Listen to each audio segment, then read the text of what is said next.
La première entreprise, c'était la SPL Heure à Lille. Et donc moi, quand je suis arrivé, j'ai eu un collègue, un infirmier, qui n'est plus là actuellement. Et j'ai commencé à faire les plateaux de travail avec lui. Et c'est là que j'ai pris connaissance avec les jeunes. Donc au fur et à mesure, avec ce même partenaire qui est la SPL Heure à Lille, on a eu de plus en plus de chantiers. Voilà, il y a un moment, je me suis retrouvé seul à reprendre Tapage en développant Tapage Lille et la phase 2.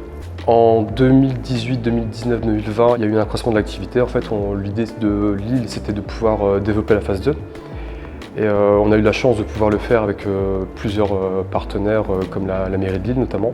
Avec la question de 2019 et du plan pauvreté, où là on a une fenêtre pour avoir un financement et du coup développer un certain nombre de chantiers. Depuis, ça n'a eu de cesser que de croître. Dans l'intérêt des jeunes, donc davantage de chantiers, ça répond plus à leurs demandes. Dans l'intérêt du programme, puisque du coup on fait de la phase 1, on fait de la phase 2. Sur la phase 3, on est en plein développement actuellement.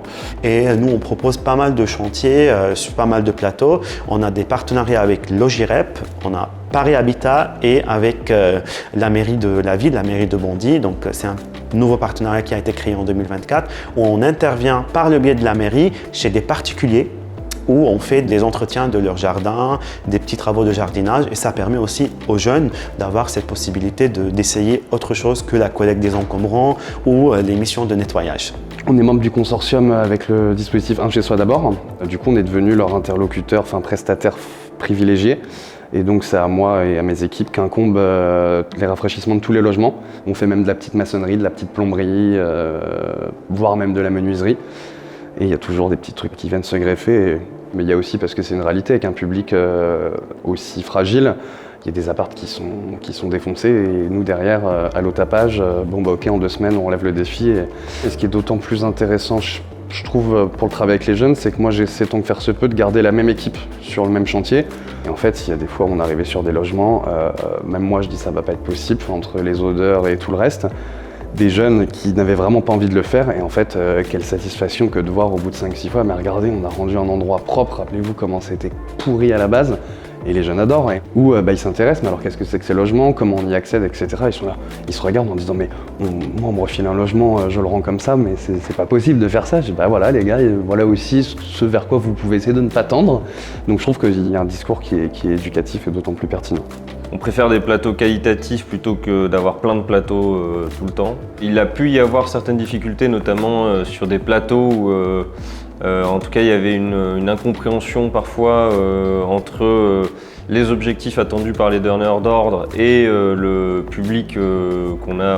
Donc maintenant, on fait bien attention à ce que les personnes elles comprennent les fondements même de ce qu'est Tapage et que c'est d'abord un outil.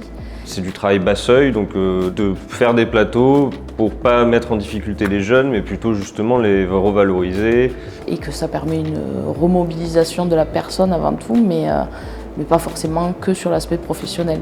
En 2023, on a eu le droit du visite du ministère du Travail qui est venu en fait rencontrer des tapageurs de Bondy et de Paris parce que c'est porté par la même association. Il y avait un tapageur de Bondy qui lui a dit « Lorsque je vais grandir, c'est moi qui va prendre ta place ». Donc ça c'était intéressant de voir cette discussion. En fait, ça permet de comprendre qu'en fait, les jeunes, n'importe d'où ils viennent, ils peuvent rêver, ils peuvent avoir des aspirations. C'est vrai qu'on parle beaucoup des difficultés qu'ils rencontrent, mais il faut qu'on focalise sur leurs compétences, leur habileté et l'impact que ces jeunes peuvent laisser sur leur vie, sur notre vie et sur la communauté au sens large. On essaye vraiment de valoriser leurs compétences au sein du dispositif.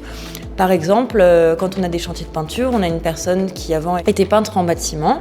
On lui a laissé du coup la gestion de ce chantier où il a pu voir de combien de personnes ils avaient besoin pour le faire, un peu chapeauter du coup ce projet et on essaye de le faire aussi, de leur faire vraiment confiance, ce qui joue énormément dans leur estime de soi aussi.